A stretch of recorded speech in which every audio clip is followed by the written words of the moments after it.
you completely.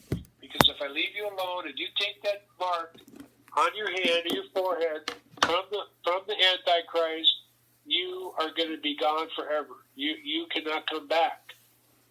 And I don't want you to do that. So he will be letting out these plagues as a last attempt to get people's attention. He doesn't want to hurt people. He doesn't want to do this stuff, but he can't get their attention any other way. The people that are left here on earth.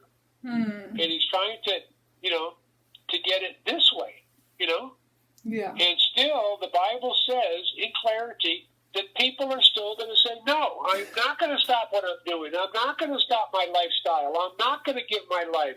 I'm not. It's no way. They're going to refuse. They're still going to refuse. And if a person refuses, God can't work with them. Just the bottom line. It's a form of rape. If you say no and you go ahead and do something. They're saying no to their life, their spirit. Their call is no. And God is saying, I need a yes. But all I'm getting is a no. Yeah. And there's going to be people that are going to stick with that no. And they're going to get their hands stamped if they want to keep living on this earth, which they probably will, because they're so worldly and they're so up to thinking that this new guy, the Antichrist, is all that. He's going to take care of them hook, line, and sinker and give them everything they want. They can, keep living the way they want or whatever. And I think one of the scans is like the scan, I think they're practicing on dogs now. They put a chip in a dog, and it tells you who the owner is and everything right on the chip. And the veterinarian can read it and read where that dog came from and everything, all the information on that dog. So it's going to be similar to that, a chip that they put in a person's hand or forehead. And at that point, when they do that, they have given their soul over to the devil. They cannot come back at that point. It's too late. So that's what God is not wanting to happen. This is all biblical prophecy. I can pull all the scriptures for you, so everything I'm saying is totally biblical, whether you want to believe it or not, or whether I want to believe it or not. It's scriptural, and it's all coming to pass, little by little. All the different things that are in there on, this format. It's a big spiritual war here on earth right now. And the countdown is happening, the countdown to Armageddon. Now, you know about Armageddon, don't you? No, I actually don't really know that story, that thing. Well, but one of the fights are going to be. I'm not exactly sure right now. I need a little bit more of a tune-up. It's going to be probably before all the stuff that I was talking about. What do you mean? It's ready to happen. Oh, it hasn't happened yet? It clarifies in the Bible when it talks about this war that's going to happen. It talks about the East and the West and people from the West and the East. And the ones that they're talking about, I think it's from the East, are from China. So they know that the Bible is talking about this war that's going to break out. China's going to be very influential in it. Okay, and it's been all biblically prophesied years and years ago. And it's right in the Bible. Okay, so it talks about these wars that are going to go down, and it talks about one from, I think it's the East or the West or something or other, I'm not sure, but then that constitutes Russia. And it all gets put together in biblical, if you study the Bible and put it together in biblical form and put the puzzle together, it'll spell everything out for you. But it's something that a lot of ministers and churches don't want to talk about because they don't want to scare people away, and they don't want to, get to a point where they say, oh, well, I'm not too quite sure about exactly what about this or that. They're going to think that, the pastor is flipped out and maybe go to another church and lose your congregation. So they just want to keep things, holy roly-ish, peaches and cream on their service. They don't want to get down and get their hands dirty. You know what I mean? Yeah. They want to have peaches and cream. It's a lot better when you do peaches and cream. You know, but you want to know the truth. See, and the bottom line, they talk in the Bible about, I think it's a 2 million man army coming from the east, or what I kind of get my directions wrong, east, west, whatever, but the east as far as from, I think, China and the Orient out there. And they said a 2 million man army be coming from there. It's going to be coming across the Red Sea, approaching Israel. Their goal is to take over Israel. They're going to be coming with tanks, going to have boots on ground. And in the natural, they would be able to do it because of all the manpower they have, and they're increasing manpower. By 2050, they're going to be super strong. It's like nobody could ever touch them with all the different things that they're going to have. They're going to have even more. And they have, right now, as we're standing, 2 million man army ready to go. Wow. With plenty of guys to stay back to protect their ground. They could actually just dispatch 2 million of them right now. Okay, and what their goal is they're going to, get together on horses. They're going to get together. They're going to have shields. They're going to have swords, all kinds of military. And their goal is to cut across, get to Israel, to overcome Israel and Jerusalem. Because, see, they want that land really bad, Israel and Jerusalem, because if they can build their army over there, they can land planes easier. They can cause more trouble with the earth because they're in a better location. Like Russia's way off in a cold area. China's way the heck out there. They want an area that's rich in minerals, is rich in money. There's a lot of minerals and wealth buried all around that area. Billions and billions, or even more than that, trillions of dollars as far as things that they have, natural things that are out that's going on out that way. And they want that land. And they've been trying to get it for the longest time. But God has been really supernaturally protecting it, especially Jerusalem. That's where Jesus was born. And that is the holiest town in the world, Jerusalem. And they think that they can overcome that, and they want to overcome that. And that's going to make their life complete for Russia and China to go over there and take that area over. And they really think that they can do it. And it looks like they could in the natural. But when they go to do that, God is going to come down and ambush them from the air. He's going to assault them from the air. And there's going to be angels attacking them. And the angels are going to be making those men turn swords on each other. They're going to be killing each other while they're en route to go to Israel and Jerusalem, to make it over there, to really overtake them and overpower them. God is going to cause earthquakes like you've never seen before. He's going to make these earthquakes happen. We talk about causing trouble. At that point, he's going to do that to protect Israel and to protect Jerusalem. These guys are going to fall in the ground. Everything's going to get messed up. The blood from, I think it's the Red Sea to another area of Galilee, there's going to be so much blood over there. It's going to be 3 furrows high, the Bible quotes, which is equivalent to 3 feet of blood floating on the ground. From what? And these soldiers are going to be completely defeated by God, because God loves Jerusalem, especially, and Israel, because that's the promised land. That's the home of Jesus. You're talking about, what he was born there in the manger, just because he wasn't in the inn. God is supernaturally going to protect, especially Jerusalem. They cannot, out of anything that they do on this earth, no matter what they do, no matter what they have, or no matter what they're packing, they're never, according to God, never going to be able to lay a finger on it. Now, wow. This is all biblical. It's all in there, and this is for people's edification to realize how powerful God is. You are talking about a supernatural being, coming from heaven to stop stop and protect Jerusalem and Israel from a 2 million man army. And it is probably going to be more than that. And then plus whatever Russia has, and plus all the ships and tanks and weaponry being launched and everything heading out that way. We could draw a map sometime, and the biblical maps will show you where it's going to be, where it's going to be going across, and how they're going to try to cross over there.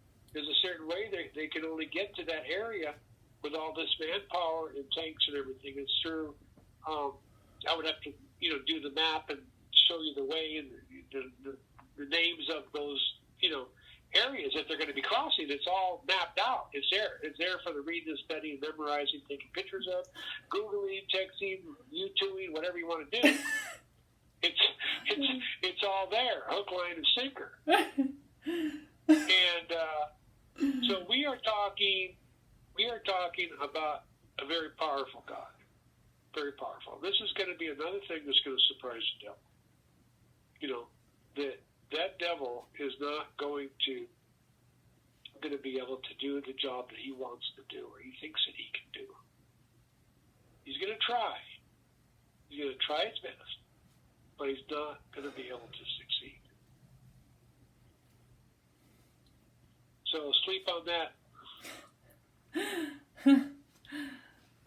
Okay, I'll say a little prayer before we hang up, and then you call me in the morning, or I'll call you. Okay. I'm in front of my house. All I got to do is walk in the backyard over there. Okay, Heavenly Father, in the name of Jesus, we lift up Ivory. We lift up the world. We thank you for opening our eyes to the truth and the light of the gospel. Thank you for opening our ears. Thank you for opening our mouth to what the truth is. That the truth is the truth, and people want to hear the truth. All they say is, just tell me the truth. I don't care what the story looks like. I don't care what kind of trouble you're going to get into. I don't care what kind of trouble you're going to cause or whatever. Just tell me the truth. It's all in the Bible. The truth is in there. And the Lord says the truth will set you free. When you know the truth will set you free. This is the truth. So, as fairy tale-ish as it may sound, as extreme as it may sound, it's for real. And bottom line, God is winning and going to win. And we're in the army of God, and we're in the right gang of people to proceed forward in this march for doing the right thing, because Jesus' name was made justice.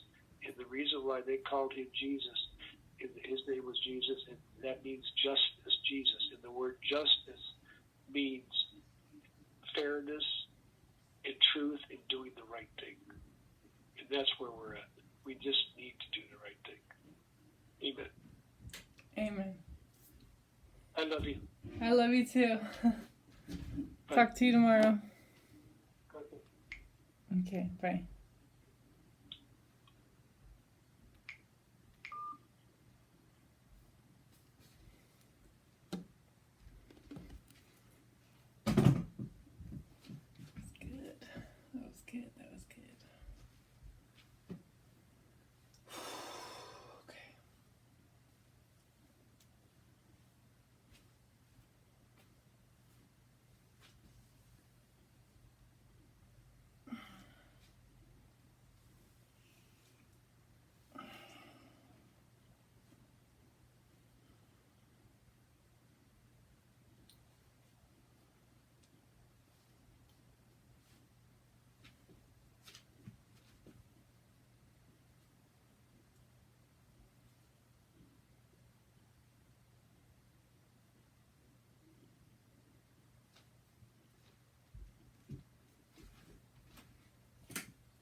Okay, I'm going to try to read the Bible while I work out. Hopefully the text is big enough. If it's not, if it's a little tough, then maybe I can work on getting, I can actually pull it up on my computer right here and read it.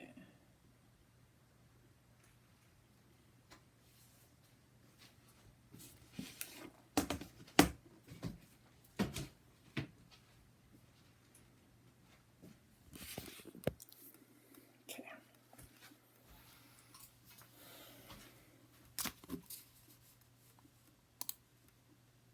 What book should we read? We can continue Proverbs. Or I can read something like Ecclesiastes. Let's read Ecclesiastes. Okay. Here we go.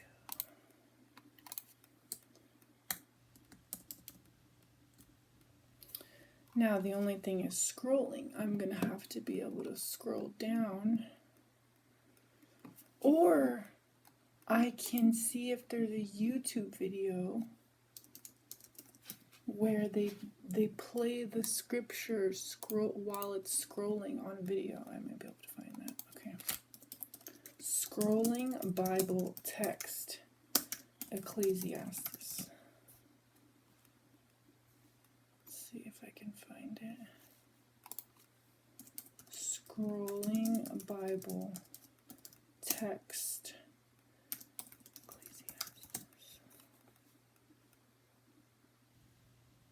Ecclesiastes King James Version audio Bible with text. Ecclesiastes chapter 1 of the book of Yahweh audio with scrolling text. So I can just mute it.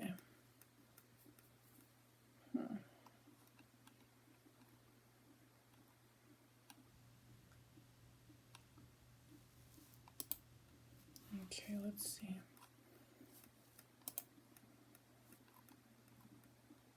Okay, I think we're good.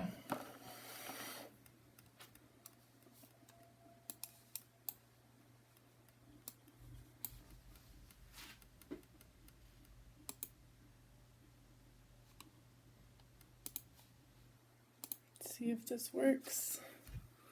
Ecclesiastes chapter 1. The words of the preacher, the son of David, king in Jerusalem. Vanity of vanities, says the preacher. Vanity of vanities. All is vanity. This is working.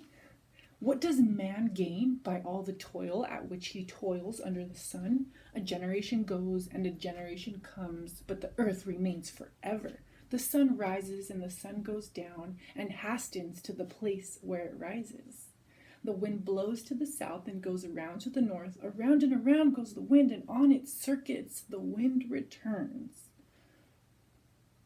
All streams run to the sea, but the sea is not full. To the place where the streams flow, there they flow again. All things are full of weariness. A man cannot utter it. The eye is not satisfied with seeing, nor the ear filled with hearing. What has been is what will be, and what has been done is what will be done, and there is nothing new under the sun. Is there a thing of which it is said, "See, this is new"? It has been already in the ages before us. There is no remembrance of former things, nor will there be any remembrance of later things yet to be among those who come after. I, the preacher, have been king over Israel and Jerusalem, and I applied my heart to seek and to search out by wisdom all that is done under heaven. It is an unhappy business that God has given to the children of man to be busy with. I have seen everything that is done under the sun, and behold, all is vanity and a striving after wind. What is crooked cannot be made straight, and what is lacking cannot be counted. I said in my heart, I have acquired great wisdom, surpassing all who were over Jerusalem before me, and my heart has had great experience of wisdom and knowledge. And I applied my heart to know wisdom and to know madness and folly. I perceived that this also is but a striving after wind. For in much wisdom is much vexation, and he who increases knowledge increases sorrow.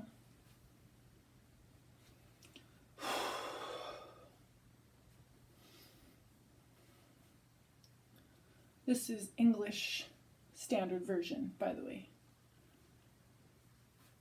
ESV version. I said in my heart, come now, I will test you with pleasure. Enjoy yourself. But behold, this also was vanity. I said of laughter, it is mad, and of pleasure, what use is it? I searched with my heart how to cheer my body with wine, my heart still guiding me with wisdom, and how to lay hold on folly, till I might see what was good for the children of man to do under heaven during the few days of their life. I made great works. I built houses and planted vineyards for myself. I made myself gardens and parks and planted in them all kinds of fruit trees. I made myself pools from which to water the forest of growing trees. I bought male and female slaves and had slaves who were born in my house. I had also great possessions of herds and flocks, more than any who had been before me in Jerusalem. I also gathered for myself silver and gold, and the treasure of kings and provinces. I got singers, both men and women, and many concubines, the delight of the children of man. So I became great and surpassed all who were before me in Jerusalem, and also my wisdom remained with me. And whatever my eyes desired, I did not keep from them. I kept my heart from no pleasure, for my heart found pleasure in all my toil, and this was my reward for all my toil. Then I considered all that my hands had done, and the toil I had expended in doing it, and behold, all was vanity, and a striving after wind, and there was nothing to be gained under the sun. So I turned to consider wisdom and madness and folly, for what can man do who comes after the king? Only what has already been done. Then I saw that there is more gain in wisdom than in folly, as there is more gain in light than in darkness. The wise person has his eyes in his head, but the fool walks in darkness, and yet I perceive that the same event happens to all of them. Then I said in my heart, what happens to the fool will happen to me also. What then have I been so very wise? And I said in my heart that this is also vanity.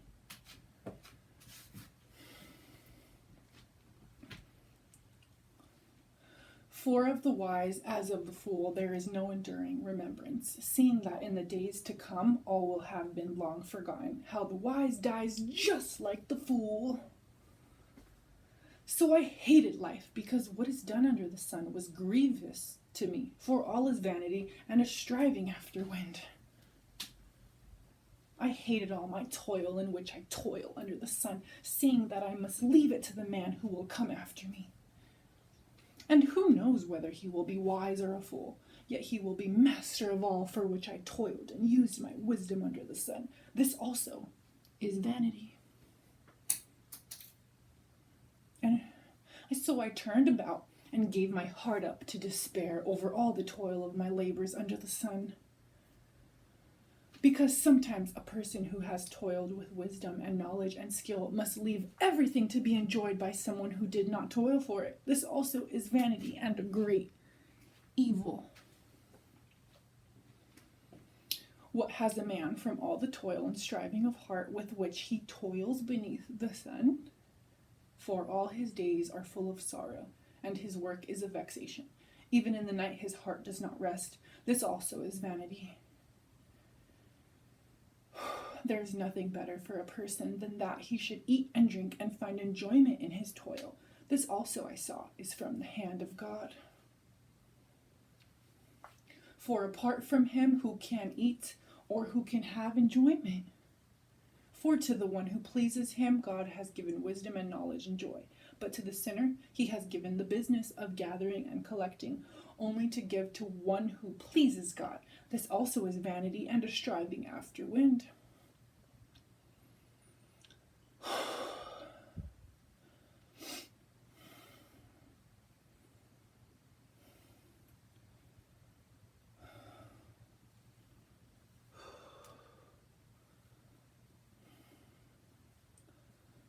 For everything there is a season, and a time for every matter under heaven. A time to be born and a time to die. A time to plant and a time to pluck up what is planted. A time to kill and a time to heal. A time to break down and a time to build up. A time to weep and a time to laugh. A time to mourn and a time to dance. A time to cast away stones and a time to gather stones together. A time to embrace and a time to refrain from embracing. A time to seek and a time to lose. A time to keep and a time to cast away. A time to tear and a time to sow. A time to keep silence and a time to speak. A time to love and a time to hate. A time for war and a time for peace. What gain has the worker from his toil? I have seen the business that God has given to the children of man to be busy with. He has made everything beautiful in its time. Also, he has put eternity into man's heart, yet so that he cannot find out what God has done from the beginning to the end.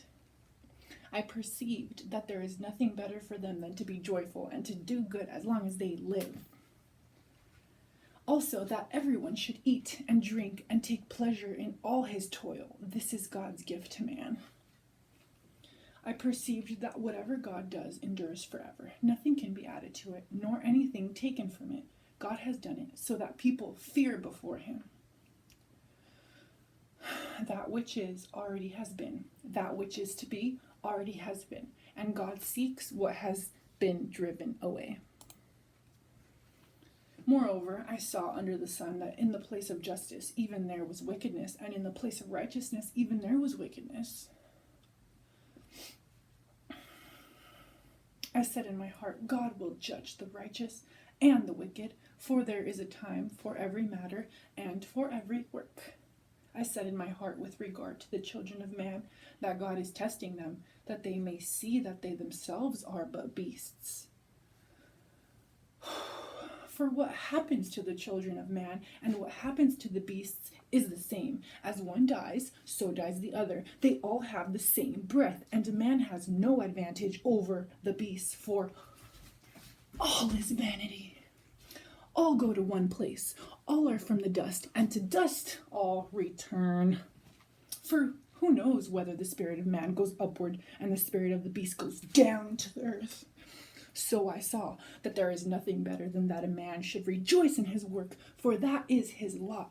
Who can bring him to see what will be after him?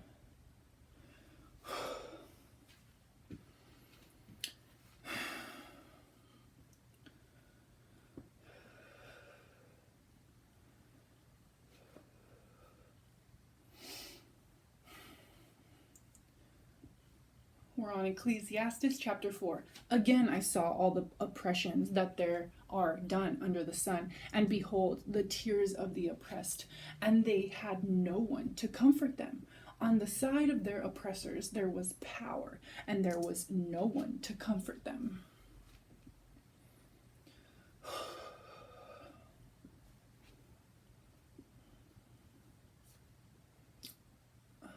And I thought the dead who are already dead more fortunate than the living who are still alive.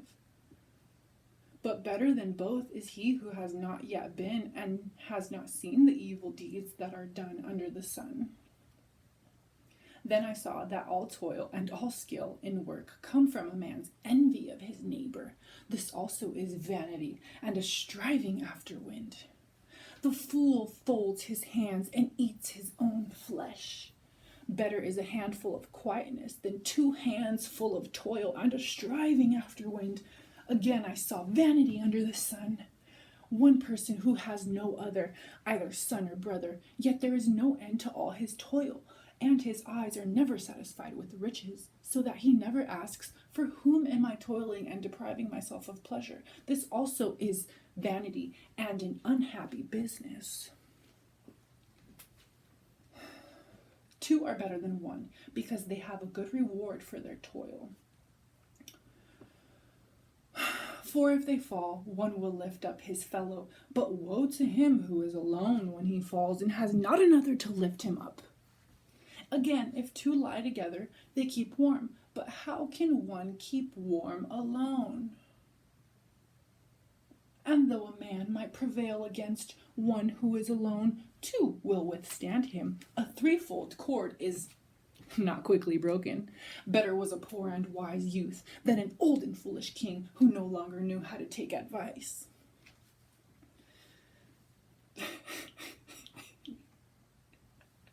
I saw all the living who move about under the sun, along with that youth who was to stand in the king's place. There was no end of all the people, all of whom he led, yet those who come later will not rejoice in him. Surely this also is vanity and a striving after wind.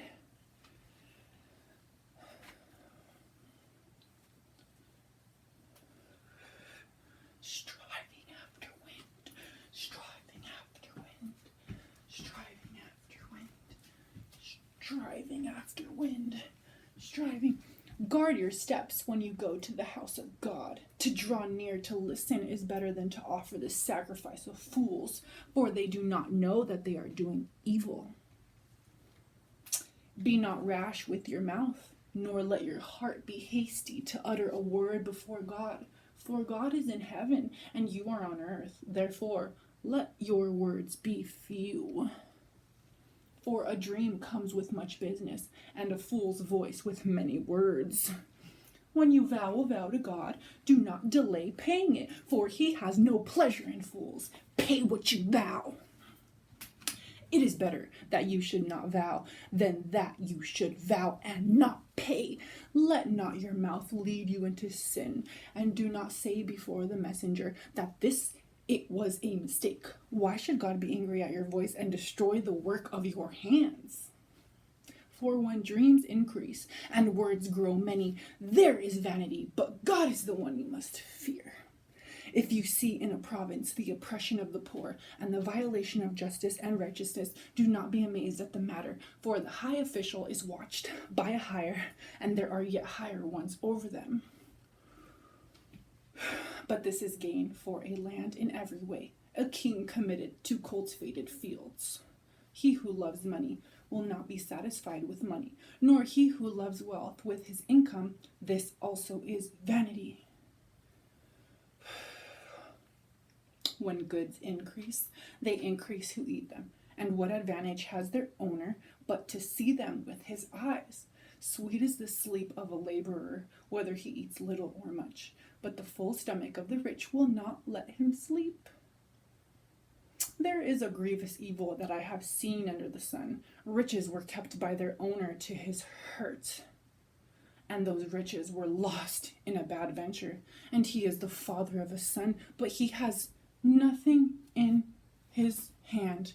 As he came from his mother's womb, he shall go in again, naked as he came, and shall take nothing for his toil that he may carry away in his hand. This also is a grievous evil. Just as he came, so shall he go. And what gain is there to him who toils for the wind? Moreover, all his days he eats in darkness, in much vexation and sickness and anger. Oh, behold, what I have seen to be good and fitting is to eat and drink and find enjoyment in all the toil with which one toils under the sun, the few days of his life that God has given him, for this is his lot. Everyone also to whom God has given wealth and possessions and power to enjoy them and to accept his lot and rejoice in his toil, this is the gift of God. For he will not much remember the days of his life, because God keeps him occupied with joy in his heart.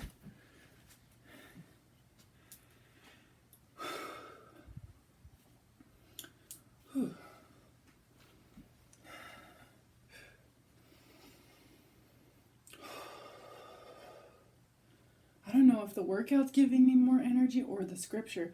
There is an evil that I have seen under the sun, and it lies heavy on mankind. A man to whom God gives wealth, possessions, and honor, so that he lacks nothing of all that he desires, yet God does not give him power to enjoy them, but a stranger enjoys them. This is vanity. This is a grievous evil. If a man fathers 100 children and lives many years, so that the days of his years are many, but his soul is not satisfied with life's good things, and he also has no burial, I say that a stillborn child is better off than he. For it comes in vanity and goes in darkness, and in darkness its name is covered. Moreover, it has not seen the sun or known anything, yet it finds rest rather than he. Even though he should live 1,000 years twice over, yet enjoy no good, do not all go to the one place? All the toil of man is for his mouth, yet his appetite is not satisfied. For what advantage has the wise man over the fool? And what does the poor man have who knows how to conduct himself before the living? Better is the sight of the eyes than the wandering of the appetite. This also is vanity and a striving after wind. Whatever has come to be has already been named, and it is known what man is, and that he is not able to dispute with one stronger than he. The more words, the more vanity. And what is the advantage to man? For who knows what is good for man while he lives the few days of his vain life, which he passes like a shadow? For who can tell a man what will be after him under the sun?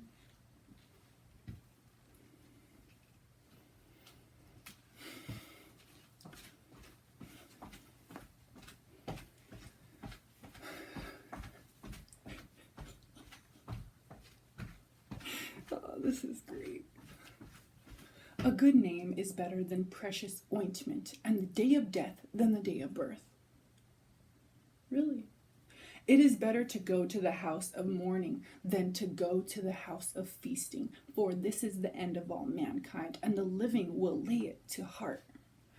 Sorrow is better than laughter, for by sadness of face the heart is made glad. The heart of the wise is in the house of mourning, but the heart of fools is in the house of mirth. It is better for a man to hear the rebuke of the wise than to hear the song of fools. For as the crackling of thorns under a pot, so is the laughter of the fools. This also is vanity. Surely oppression drives the wise into madness, and a bribe corrupts his heart. Better is the end of a thing than its beginning, and the patient in spirit is better than the proud in spirit. Proud. Be not quick in your spirit to become angry, for anger lodges in the bosom of fools. Say not, why were the former days better than these? For it is not from wisdom that you ask this. Wisdom is good with an inheritance, an advantage to those who see the sun. For the protection of wisdom is like the protection of money, and the advantage of knowledge is that wisdom preserves the life of him who has it. Consider the work of God, who can make straight what he has made crooked. In the day of prosperity, be joyful, and in the day of adversity, consider God has made the one as well as the other, so that man may not find out anything that will be after him. In my vain life, I have seen everything. There is a righteous man who perishes in his righteousness, and there is a wicked man who prolongs his life in his evil doing. Be not overly righteous, and do not make yourself too wise. Why should you destroy yourself? Be not overly wicked, neither be a fool. Why should you die before your time? It is good that you should take hold of this, and from that withhold not your hand. For the one who fears God shall come out from both of them. Wisdom gives strength to the wise man, more than 10 rulers who are in a city. Surely there is not a righteous man on earth who does good and never sins. Do not take to heart all the things that people say, lest you hear your servant cursing you. Your heart knows that many times you yourself have cursed others. All this I have tested by wisdom. I said, I will be wise, but it was far from me. That which has been is far off and deep, very deep. Who can find it out? I turned my heart to know and to search out and to seek wisdom and the scheme of things and to know the wickedness of folly and the foolishness that is madness. And I find something more bitter than death, the woman whose heart it snares and nets and whose hands are fetters. He who pleases God escapes her, but the sinner is taken by her. Behold, this is what I found, says the preacher, while adding one thing to another to find the scheme of things, which my soul has sought repeatedly, but I have not found. One man among 1,000 I found, but a woman among all these I have not found. See, this alone I found, that God made man upright, but they have sought out many schemes.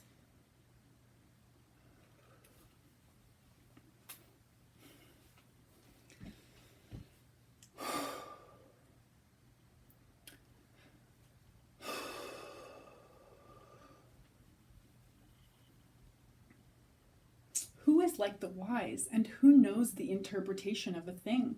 A man's wisdom makes his face shine, and the hardness of his face is changed. I say, keep the king's command, because of God's oath to him. Be not hasty to go from his presence. Do not take your stand in an evil cause, for he does whatever he pleases. For the word of the king is supreme, and who may say to him, what are you doing? Whoever keeps a command will know no evil thing, and the wise heart will know the proper time and the just way. For there is a time and a way for everything, although man's trouble lies heavy on him. For he does not know what is to be, for who can tell him how it will be? No man has power to retain the spirit, or power over the day of death. There is no discharge from war, nor will wickedness deliver those who are given to it. All this I observed, while applying my heart to all that is done under the sun, when man had power over man to his hurt. Then I saw the wicked buried. They used to go in and out of the holy place, and were praised in the city where they had done such things. This also is vanity. Because the sentence against an evil deed is not executed speedily, the heart of the children of man is fully set to do evil. Though a sinner does evil 100 times and prolongs his life, yet I know that it will be well with those who fear God, because they fear before him. But it will not be well with the wicked, neither will he prolong his days like a shadow, because he does not fear before God. There is a vanity that takes place on earth, that there are righteous people to whom it happens according to the deeds of the wicked, and there are wicked people to whom it happens in according to the deeds of the righteous. I said that this also is vanity. And I commend joy, for man has no good thing under the sun, but to eat and drink and be joyful, for this will go with him in his toil through the days of his life that God has given him under the sun. When I applied my heart to know wisdom and to see the business that is done on earth, how neither day nor night do one's eyes see sleep? Then I saw all the work of God, that man cannot find out the work that is done under the sun. However much man may toil in seeking, he will not find it out, even though a wise man claims to know he cannot find it out.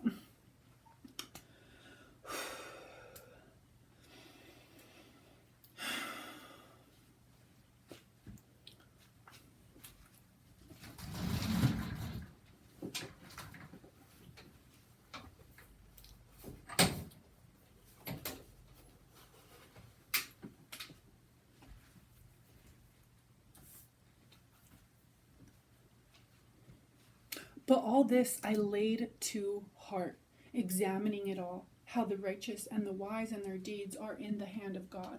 Whether it is love or hate, man does not know. Both are before him.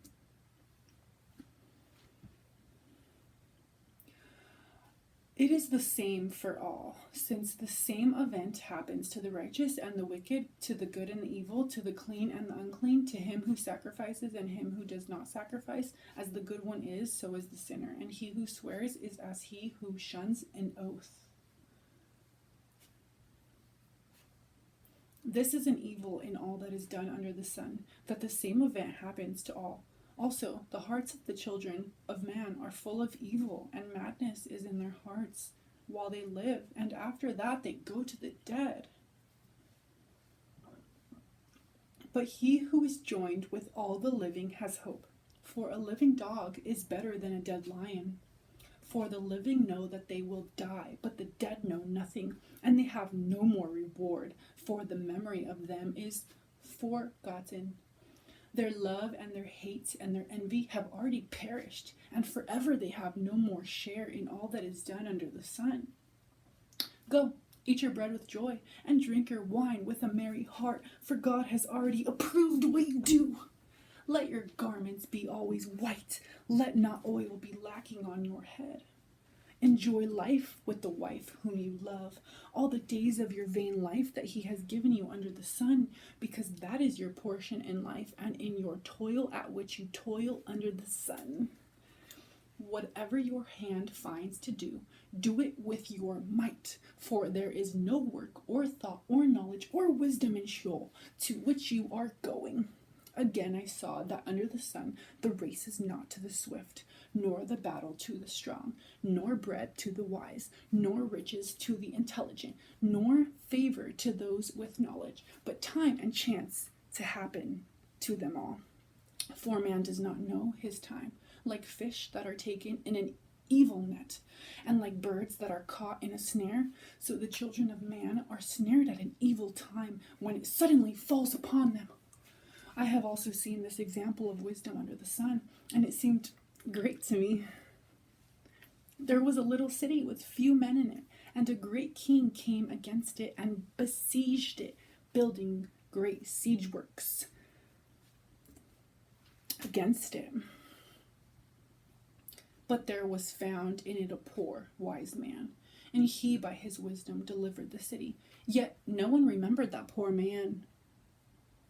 But I say that wisdom is better than might, though the poor man's wisdom is despised and his words are not heard. The words of the wise heard in quiet are better than the shouting of a ruler among fools. Wisdom is better than weapons of war, but one sinner destroys much good.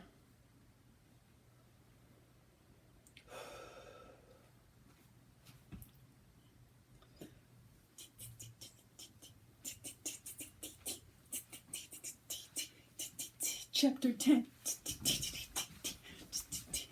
Dead flies make the perfumer's ointment give off a stench. So a little folly outweighs wisdom and honor.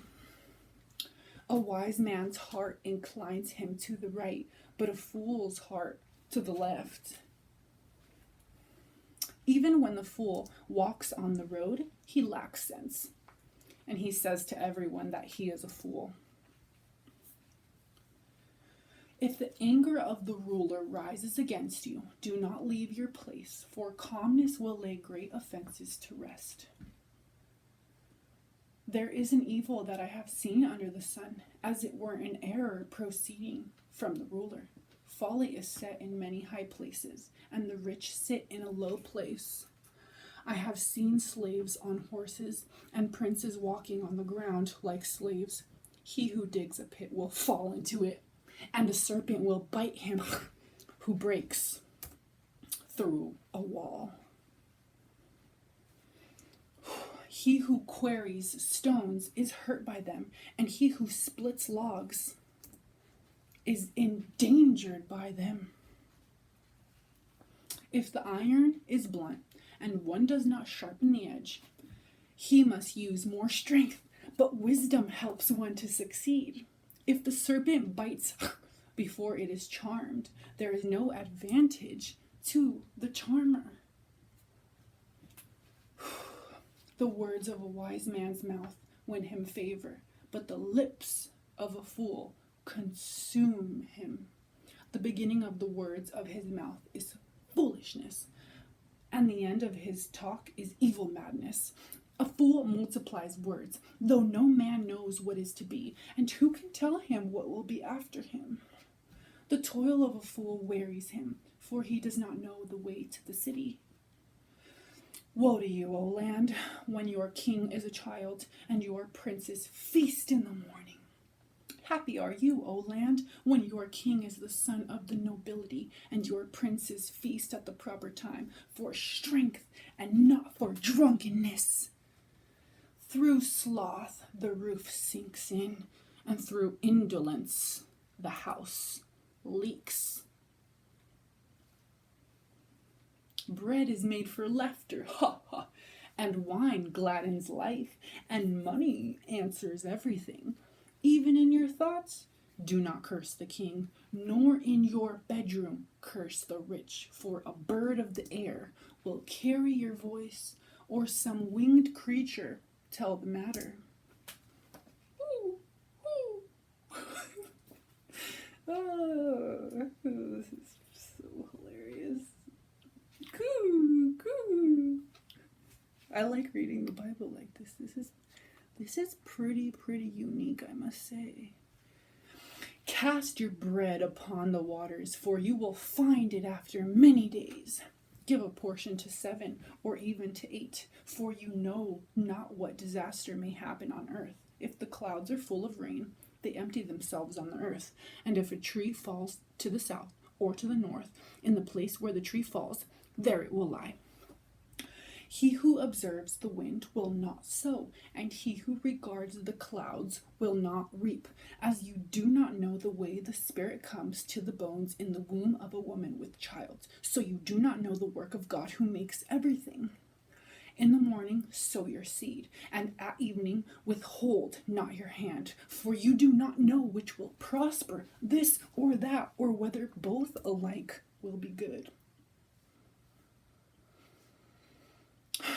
Light is sweet, and it is pleasant for the eyes to see the sun. So if a person lives many years, let him rejoice in them all. But let him remember that the days of darkness will be many. All that comes is vanity. Rejoice, O young man, in your youth, and let your heart cheer you in the days of your youth. Walk in the ways of your heart and the sight of your eyes, but know that for all these things God will bring you into judgment. Remove vexation from your heart and put away pain from your body, for youth and the dawn of life are vanity.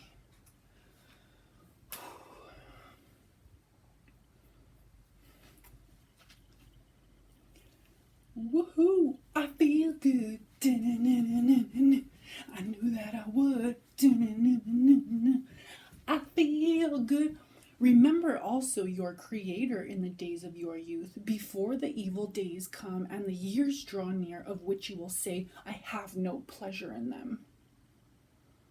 Before the sun and the light and the moon and the stars are darkened and the clouds return after the rain,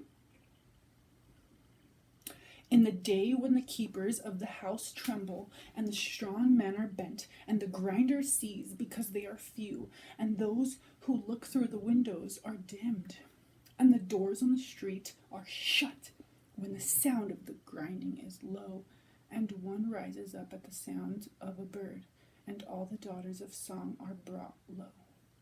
They are afraid also of what is high, and terrors are in the way. The almond tree blossoms, the grasshopper drags itself along, and desire fails, because man is going to his eternal home, and the mourners go about the streets. Before the silver cord is snapped, or the golden bowl is broken, or the pitcher is shattered at the fountain, or the wheel broken at the cistern, and the dust returns to the heart as it was, and the spirit returns to God who gave it. Vanity of vanities, says the preacher, all is vanity. Besides being wise, the preacher also taught the people knowledge, weighing and studying and arranging many proverbs with great care. The preacher sought to find words of delight, and uprightly he wrote words of truth. The words of the wise are like goads, and like nails firmly fixed are the collected sayings. They are given by one shepherd. My son, be aware of anything beyond these. Of making many books there is no end, and much study is a weariness of the flesh. The end of the matter, all has been heard. Fear God and keep his commandments, for this is the whole duty of man. For God will bring every deed into judgment with every secret thing, whether good or evil.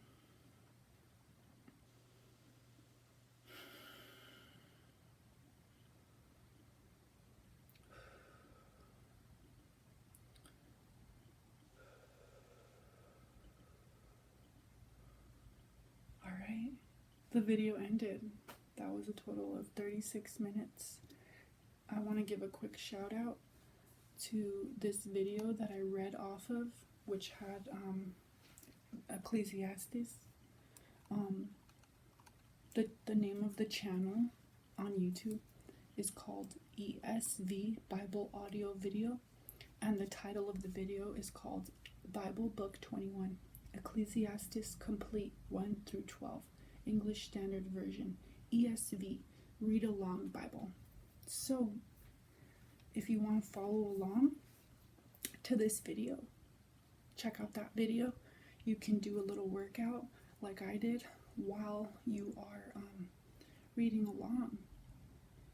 And if you wanted to, you could even play this video on your phone and then play the YouTube video and read along on like a big desktop or a computer or a laptop, and you can even yeah. All right.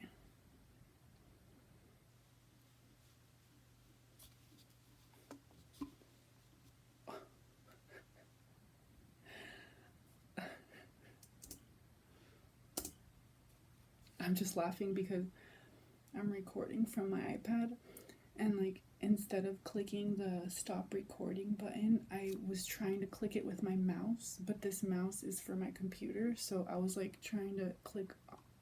That was funny. Okay, good night.